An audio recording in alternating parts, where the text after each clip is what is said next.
Kanina pa ako hindi mapakali rito sa bahay. Birthday ngayon ni Amaya pero hindi ko alam kung ano ang ibibigay sa kanya. Ang totoo niyan wala akong hinandang regalo. Kailangan ko bang magbigay? Gago syempre kaibigan mo siya. Napakamot ako sa ulo. Ano ba ang gagawin ko?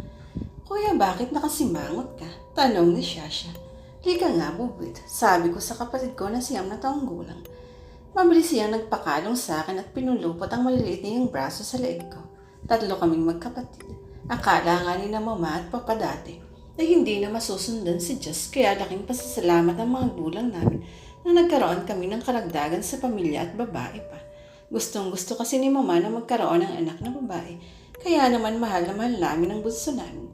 Di lang cute si Shasha, matalino pa. Bakit ka nakakunot no, kuya? Hindi ka natuloy pogi. Tanong niya at hinawakan ang noo ko at pinalis ang pagkakakunot noon. Natawa ko ng mahina. May isang friend kasi si kuya na may birthday ngayon kaso di ko alam kung ano ang ibibigay kong gift. Anong suggestion? Peanut Monster. Napanguso siya habang nakatingin sa akin. Ayaw niya kasing tinatawag na Peanut Monster. Mahilig kasi si Shasha na sa mani dahil pampatalino raw yun. Kaya yung ibang barkada ko kapag nandito sa bahay, madalas tinutok sa si Shasha na Peanut Monster. Kaibigang babae ba kuya? Bakit mo alam? Nakangiti kong tanong. Hindi mo naman po problemahin ang ibibigay. Mong gift kung lalaki ang may birthday, di ba kuya? Saka nagbibigay ka ba ng gift sa lalaki? Madalas naman pong inuman lang ang ginagawa ninyo. Oo na, si Ate Amaya mo ang may birthday. Biglang laki ang mata niya at napatili pa ng matinis. Napangiwi ako sa boses niya dahil malapit sa tenga ko tumili. Kuya, talagang pinoproblema mo pa ang ibibigay kay Ate Amaya. Madali lang naman ma-please si Ate Amaya eh. Dati nga binigyan ko siya ng flowers na pinitas ko lang sa gilid ng kalsada. Pinupong na niya ako ng halik sa mukha eh. Pagkukwento ni Sasha. Also that means kapag binigyan ko siya ng bulaklak, pupupugin din niya ako ng halik. Napangisi ako sa naisip. Clever idea. Kuya, kamanya ka nang naiisip mo, alam ko. Nabaling ang tingin ko kay Sasha na binibigyan ako ng nanunuring tingin. Napasipol ako sa naisip. Yung kuya, asa ka pa. Sige na, maghahanap ako ng ibibigay kay Amaya. Umingo siya at kumala sa pagkakayakap sa akin. Binaba ko siya sa sahig. Humarap si Sasha sa akin na nakahalukip-kip. Kuya, ayan na. Hindi mo na kailangan pang maghanap ng bulaklak kung saan-saan. Napatingin ako sa tinuro niya sa gilid ng sala. Yeah, right. Pwedeng iyan na lang. Mas mabuti yan para hindi malanta. She can keep it forever. Salamat, Bubid. Siya matulog ko na ng tumangkad ka naman. Hehehe, si kuya lumalablag. Sige, matutulong na ako. Afternoon na po ba? Basta pag tumangkad na ako, tuturuan mo akong mag-basketball ha. Naku, ang buso namin. Basketball na rin ang naiisip. Huwag na. Miss ka na lang ng team, okay? Ayaw, si Ate Amaya naman lagi ang miss niyo eh. Mas gusto ko yung ginawa-gawa mong dunk eh. Saka gusto ko rin yung 3-point shoot, yung layup, yung nambablock tapos mga moves mo kuya. At syempre gusto kong maging MVP tulad mo. Napakamot ako sa ulo. Sana naman hindi mo yung tibo ang bunso namin paglaki. Wala pa naman kaming nakikitang senyalis maliban sa pagkahilig din ito sa basketball. Mabilihan nga ng mga gandang dekorasyon sa buktong si Sasha. Baka mamaya mag-iba ng gender prep. Lola! Narinig kong sigaw ni JM mula sa salas. Kasalukuyan kasi ako naghuhugas ng plato sa kusina. Mabilis kong tinapos ang hugasin at sinalubong na rin si Lola. Hi po, Lola. Sabi ko at niyakap siya ng mahigpit. Kasama niya ang pinsan namin si Jara. Na-miss ko rin ang lola ko, mother ni Papa. Matagal na rin kasi kaming hindi nagkita dahil sa tiyahin ko siya nakatira sa kabilang bayan. Kumusta na kayong dalawa rito? Hindi pa ba nakauwi ang mama niyo? Nag-text na po siya. Pauwi na raw po. Maya-maya lang nandito na po siya. Sagot ko kay Lola. Siya, sige, paupuin niyo muna ako. Saka nga pala, Amaya, may dala akong regalo para sa'yo. Lumapad ang ngiti ko sa sinabi ni Lola. Oo, talaga po, nasa na po? Ako po, Lola, wala ba akong gift? Singit ni JM. Bakit kaarawan mo ba? Masungit na tanong ni Lola kay JM na nagpasimangot dito. Lola naman eh. Hahaha, oo na meron ka rin pero mamaya niyo nakunin. Sigaw ni JM na may patalong-talon pa. La, dito ka muna ha. May pupuntahan lang akong friend ko na kararating lang galing Maynila. Doon lang kina Tita Nemya. O sige, papuntahin mo rin siya rito mamaya. Sige po. Nagsuklay lang ako at pinusod ang buhok at lumabas na ng bahay. Tita Amaya, happy birthday po sa atin. Narinig kong sigaw ni Renren na anak ni Kuya Raymond. Magkasabay kasi ang birthday namin. Siya 5 taong gulang na. Ako naman 16. Kumaway ako sa kanya at binati rin siya. Sumilip sa pinto nilang nakababata nitong kapatid na si Ronron at kumabay din. Natawa ako nang nagtago siya nung pinindatan ko siya. Patuloy lang ako sa paglalakad nang lumabas naman si Francis sa bahay nila. Amaya, happy birthday. Hati niya. Salamat, nakangiti kang kasunod niyang lumabas si Win. Uy, Amaya, happy birthday ah. Salamat, punta kayo sa bahay mamaya. Nakangiti ko sabi. Yun o, sabi ni Francis. Sige na pupunta pa ako kay Mitch. Sige, regards mo na lang ako sa kanya ha. Sabi ni Win. Sama ka kaya sa akin? Wag na, alis na. Taboy niya. May crush siguro tong si Win kay Mitch. Sa pagkakaalam ko tinutokso sila dati ng barkada bago nagpunta si Mitch sa Manila eh. Bawat nakakasalubong ko ay binabati ako ng happy birthday. Nakakatuwa naman. Naalala pala nila ang birthday ko. Sa bagay madalas naman silang invited. Hindi naman ganun karami lagi ang handa ko. Kaunti lang ang pagsasaluhan. Masaya lagi ang birthday ko at ang kapatid ko dahil pagdating ng gabi nagpapadisko si Kuya Jom sa harap ng bahay namin. Hindi naman ganun kalaking disko. Mga bata lang namang kapartners na sila at ang iba pa namin kabarkada. Nakakatuwa nga eh. Kapag napagtripan si Kuya Jom, napatugtugin ng love song, yung mga batang 5 hanggang 10 taong gulang ang pinapartner nila sa pagsasayaw. Yung mga batang 5 taong kinakarga na lang nila sa sinasayaw. Hindi tuloy maiwasan ng mga bagets na kiligin sa mga poging kuya nila. Malapit na ako sa barangay outpost namin nang makita ko si Sil. Saan ang punta mo? Tanong niya. Kasama niya si Nares at Carl na nakaupo sa harap ng outpost. Diyan kina Mitch. Dito ka rin ba daraan mamaya? Nagtaka naman ako. Ano naman sa'yo kung dito ako dumaan? Suplado nagtatanong lang. Narinig kong tumawa si na Carl at Tres. Psst, bahala kayo yan. Sagot ko at patuloy na naglakad. Nang makarating ako sa bahay ni na Mitch ay agad niya akong sinalubong ng mahigpit na yakap. Happy birthday, best friend. Sigaw niya. Hahaha, salamat. Welcome back. Kumalas siya sa pagkakayakap sa akin at sinuri ako mula hanggang ulo. Napahalukip-kip na lang ako na ikinatawa ni Mitch. Sexy ka pa rin ha. Happy birthday. Anyway, puwi pa rin ba si Sila? Bulong niya. Napangisi ako. Thank you. Ang pangit na ngayon ni Sila. Puro na pimpos ang mukha at tumaba na rin. Wala nang abs. Sagot ko. What? Sayang naman. Crush kasi ni Mitch si Sil pero mula pa noon, si Win ang tinutokso sa kanya. Matagal na kaming magkaibigan ni Mitch mula pa nung nasa grade school kaya kahit nagpunta siya ng Maynila, ay magkaibigan pa rin kami. Nagpunta lang ako rito para makita ka. Punta ka mamaya sa bahay ha. Saka inaya ako ni Sil na manood ng laro nila mamayang gabi sa kabilang bayo. Gusto mong sumama? Tanong ko. Biglang naghugis puso ang mga mata ni Mitch. Patay na patay pa rin kay Sil. Hay nako. Sure. Pupunta rin ba si Sil sa bahay niyo mamaya? Malamang, kinakamusta ka ni Sherwin. Maikling sagot ko. Wala akong kilalang Sherwin. Martin, sagot niya. Basta punta ka sa bahay. O sige, kita lang tayo ulit doon ha. Aagahan ko ang pagpunta para kung unang makita ni Sil. I rolled my eyes. Wala talagang pinagbago si Mitch. Sige, paano mamaya ha? Okay. Niyakap niya ako uli ng mahigpit. Nagpaalam na ako sa kanya at naglakad pa uwi ng bahay. Naabutan ko naman ang 3 na nakaupo pa rin sa harap ng outpost. Hay nako, mga street engineer talaga. Suplada pa uwi ka na. Iningusan ko lang si Sil at hindi na siya pinansin. Maya-maya lang ikasabay ko na si Sil sa paglalak. Hoy Amaya, wala kang karapatang magsuplada dahil hindi ka maganda. Nagpanting yata ang tenga ko sa sinabi ni Sil kaya huminto ako sa paglalakad at pinaningkitan siya. Joke lang, sabi niya na nakangisi at nakataspa ang isang kamay. Yung isa niyang kamay tinatago sa likod. Ano yan? Turo ko sa nakatago na yung kamay sa likod.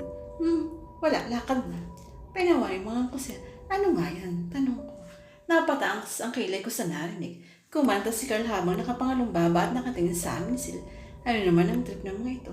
Ano na? Patingin yan. Sabi ko kay Sil. So, ang kulit. Oh, happy birthday. Lalong tumas ang kilay ko nang ilabas niya ang kamay at iabot sa akin ang bulaklak. Isang piraso ng bulaklak na gawa sa plastic. Kulay pink pa. Kinuha ko ang bulaklak. Sinipat ko ang materyales na ginamit doon. Parang forever na tong bulaklak. Ang stem gawa sa bamboo stick at yung petals gawa sa manipis na bamboo stick. Din at parang binalot sa plastic na may color.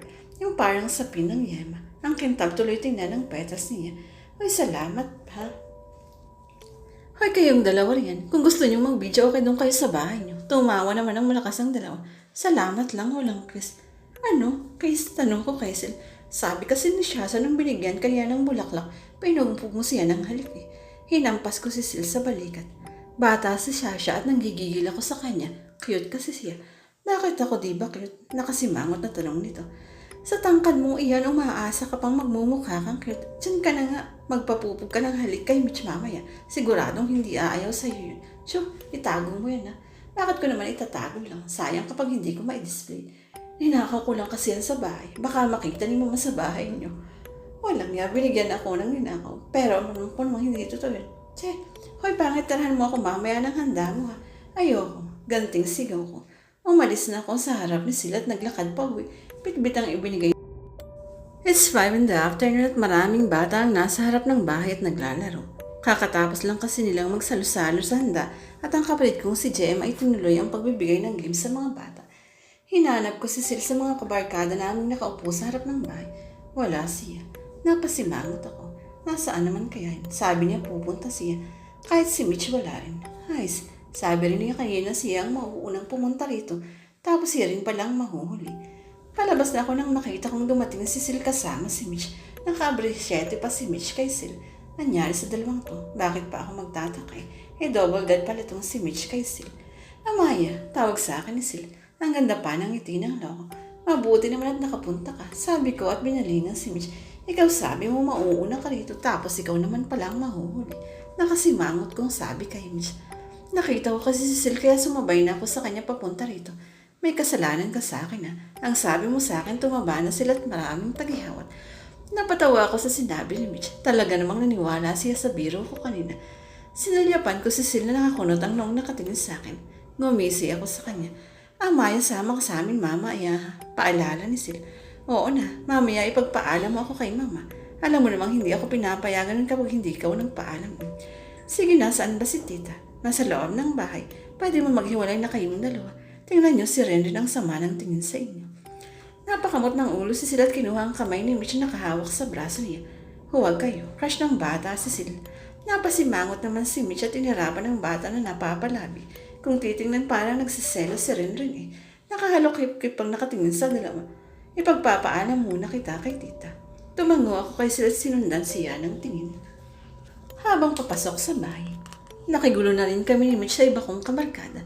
Hindi malapit si Mitch sa barkada ko dahil matagal na rin hindi sila nagkikita at wala silang communication. Pero nagbabatuhan pa rin naman sila ng mga jokes.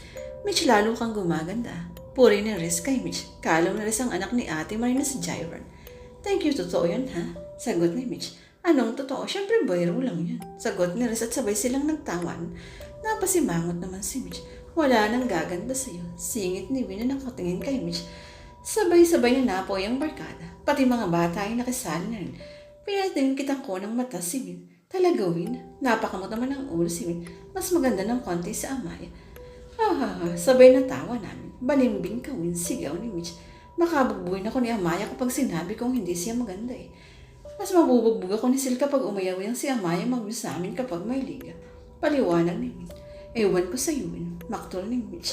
Wala ka ng pag-asa kay Mitch Ball, sabi ni Carl Win. May balik kapag wala si Amaya, si Mitch ang pinakamaganda. Che, umalis ka nga rin at ako uupo. Asik ni Mitch kay Win na mabilis namang umalis sa kinauupuan. Maupo ka na mahal na prinsesa, sabi ni Win. Nagkatoksuhan na naman kami at hindi na natigil ang biruan. Trip yata nilang biruin si Mitch kung sa bagay ngayon lang ulit sila nagkita. Ikaw mahal kong prinsesa, dito ka na maupo sa tabi ko. Yaya ni rin sa akin. May pakindat-kindat pang loko. Pakiulit ng sinabi mo, Bor. Narinig kong tanong ni Sil na papalapit sa amin. Tinanong ko si Amaya kung nangangalay na ba siya sa katatayo rito sa harap ko. Pwede namang ako nang tumayo at siyang maupo rito. Siningaling. Sigaw ni Renren. Kuya, Sil, narinig kong tinawanag niya si Ate Amaya na mahal kong prinsesa. Pagsusumbong nito kay Sil. Maglinis ka ng tenga mo. Mali ang narinig mo. Doon ka kumain ka ng marami. Maraming candy at kupas na ibinibigay si Ate JM. Pagtataboy ni Riz kay Ren. Ble, Kuya Sil, pakibugbog nga yung si Kuya Riz nang pumangit naman. Natawa kaming lahat. Right between the lines mga Bor, sabi ni Riz. Pogi naman talaga si Riz Di ba rin, sabi ko. Mas pogi si Kuya Sil, sagot niya sa akin. Huwag niyong kausiyapan ng batang yan. Loyal kayo sila sigaw ni Riz. Magkanap ka rin ng bata na magiging loyal sa'yo. So history ni Jim na ikinasimangot ni Riz. Nakita kong kumuha si Sil ng pahabang bangko na kahoy at inilagay sa harap ng rest house kung saan nakaupo si Mitch, Riz, Jim, Carl, Win at Just na tahimik lang. Open kasi ang rest house na walang dingding. Bubong lang at papag kaya mahangin. Upo ka, Amaya, sabi ni Sil. Naupo kaming dalawa sa bangko. Maya-maya ay tumabi na sana si Francis na kararating lang. Alam niyo kapag si Nawin at Mitch ang magkakatuluyan, ako ang sponsor ng lechon, sabi ni Carl. Tumahimik ka nga riyan, Carl. Lechonin ka na riyan eh, sagot ni Mitch. Ako naman ang sponsor ng bahay. Bahay na walang dingding at bubong. Ha, sagot ni Jim. Oh, Jim, ibibitin talaga kita sa bahay mong walang bubong. Ako na ang bahala sa handa. Singit ni Jess. Ano akala mo sa akin, Justin? Patay gutom. Hindi kami magkakatuluyan ni Win. Iba kaya ang nakadestiny para sa akin. Pipilitin kong maging distant para sa'yo. Oh, banat pa, Win. Sigaw ni Carl. Tinapik naman ni Win sa balikat ni Nas na Jim at Justin. Natatawa lang kaming nakikinig sa kanila. Patuloy sa pagkukulitan ng mga kaibigan ko nang maisipan kong tanongin si Sil. Nakapagpaalam ka na ba kay Mama? Oo, hindi pumayag. Napalabi ako. Hindi, joke lang. Siyempre pumayag. Makalakas kaya ako sa mama mo. Basta raw before 10 makauwi na tayo. Okay, maikling sagot ko. Naramdaman ko ang pag-akbay ng braso ni Sil sa balikat ko. Ang iba riyan sumisimple lang. Parinig ni Res. Sinipa naman ni silang paa nito na nagpahiyaw sa kanya.